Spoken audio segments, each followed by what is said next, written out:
of shopping bags, pushed herself up from the bench, and came to where the flyers hung. She leaned in, frowning, and tore one down. "Rubbish," she said, crumpling it. "Kiwi experience" hung alone. A tall man in gumboots and thick fisherman's sweater distracted Alexa. He shouted into his cell, "If they want it, they'll have to come get it." His halo of grizzled curls was a mini-storm, and he trailed the scent of salt and sea. Struggling out of her raincoat, Alexa canvassed for coffee. No go. A caffeine desert. She had arrived late last night at the Vista Hotel and left it, and the breakfast buffet she had paid for, at dawn to catch the ferry. It had been a wild ride since yesterday, when her boss at the Forensic Service Center in Auckland had popped into her cubicle. "Get packing. You've got your first away case. Stewart Island." She had flipped a folder closed. "That's down south, right?" New Zealand was divided into 2 islands. Since moving here from North Carolina, she hadn't left the more populous North Island. Dan, her boss, explained that there was a 3rd island, 30 kilometers off the tip of the South Island. Fly into Invercargill, bus to Bluff, ferry across Foveaux. Dan Goddard, chief forensic examiner, had hired Alexa as a roving forensic 2 weeks ago. The 6-month odontology fellowship that had lured her to Auckland was over, and she wasn't ready to leave the Southern Hemisphere. No one was waiting for her back home. She had completed a contract case in Rotorua.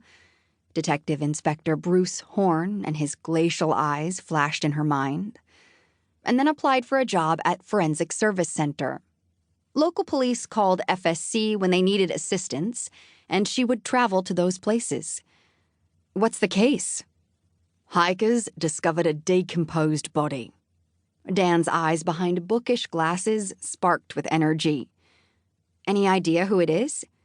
10 months ago, Robert King, 44, from Christchurch, disappeared deer hunting. Never returned to the hut." Dan handed her a picture. A fit-looking man held a deer by the antlers. His proud eyes stared directly at the camera. His hair, what little remained, formed a dark brown crown. "That's King.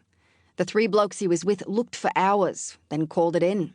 Massive searches, even recently with live tracking equipment. No sign, no body. Until now. Has the family been notified? We need positive ID first. Get there ASAP. And..." She waited, studying her boss, who wore red tennis shoes and untucked polos. "He has a bullet hole through the right zygomatic. The local ranger doesn't think it's self-inflicted."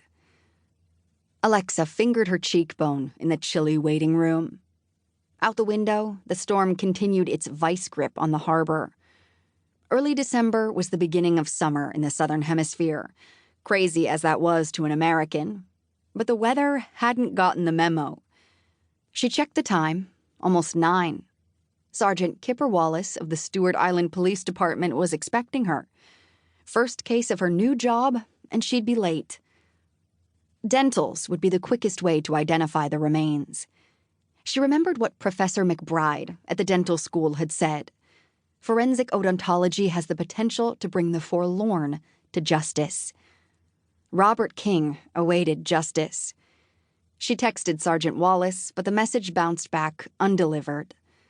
Wind slammed the entrance door against the wall, making her drop the phone. A man and woman in matching high-vis rain gear, pulling suitcases, blew in as she retrieved it from under the bench. Damn, the screen had cracked. She wiped the phone on her jeans and watched the couple at the counter. The man asked if the ferry was delayed. Americans, Alexa could hear. "For now, not to worry." "We have a meeting at noon," the woman said, shaking her hood off to reveal blonde tresses. "Aye," the ticket agent said. "Might be a tad late. Round trip?" The couple pouted like preschoolers. Alexa watched with mild interest as they arranged themselves and their belongings on the remaining empty bench, and then sat back to back, huffed and sighed, and pulled out their phone.